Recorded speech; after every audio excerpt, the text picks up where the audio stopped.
একজন সাধারণ শিক্ষার্থী হিসেবে যদি বলতে চাই তাহলে জাকসুতে আমি একেবারেই নিয়মিত যে ছাত্ররা আছে ক্যাম্পাসে তাদের থেকে আমি একেবারে স্বচ্ছ যার ক্লিন ইমেজের একজন মানুষকে আমি জাকসুর যে গুরুত্বপূর্ণ পদগুলো রয়েছে সেই সকল পদে আমি দেখতে চাই।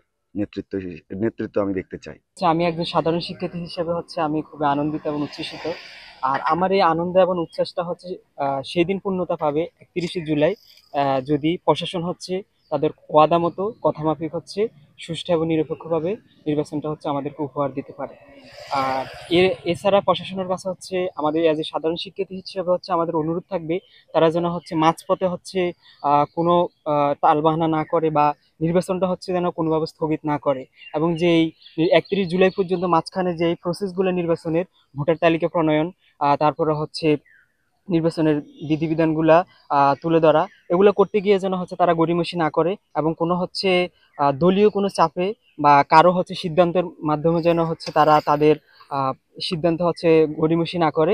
জাহাঙ্গীরনগর বিশ্ববিদ্যালয় প্রশাসন অনেক দেরিতে হলেও, অনেক বিলম্বে হলেও যে তফসিল ঘোষণা করেছে, সেই জন্য প্রশাসনকে অবশ্যই ধন্যবাদ দিই।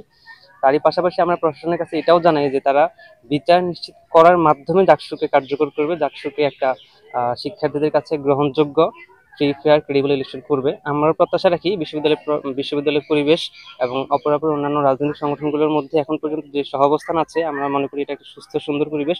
এই পরিবেশই এখন পর্যন্ত সবচেয়ে ভালো উপযুক্ত সময় মনে করি ডাকসু করার। আমরা আশাবাদী যে জাকসু হলে আমরা জাকসুর মাধ্যমে আমাদের যে বৃহত্তর পরিসরে আমাদের যে দাবিগুলো যেগুলো প্রশাসনের কাছে, সেগুলো আমরা খুব সুন্দরভাবে আদায় করে নিতে পারবো।